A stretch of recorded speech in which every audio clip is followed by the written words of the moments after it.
Jelang pemilu kada 2024, PJ Bupati Malera imbau ASN jaga netralitas.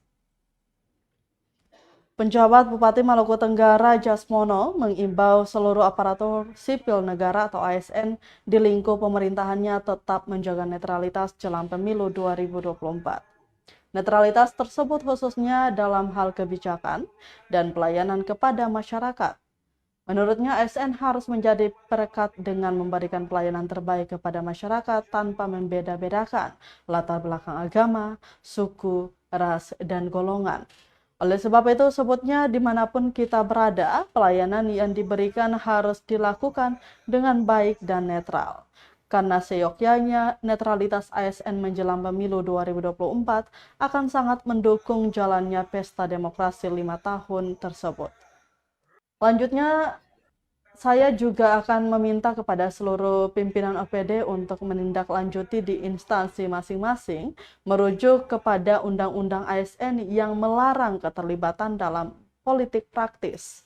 Tak hanya menyoal netralitas, ASN lingkup Pemkab Malera juga diminta ikut menjaga situasi Kamtibmas agar tetap kondusif. Menjadi bagian tugas dari seluruh ASN akan kita pastikan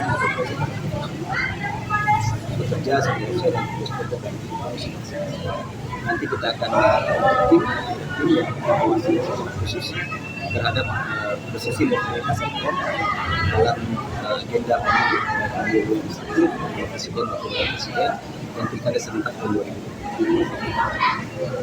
Baik Pak, tadi ada TV Presiden ya. Pertama kita akan konsolidasi dulu, konsolidasi secara internal.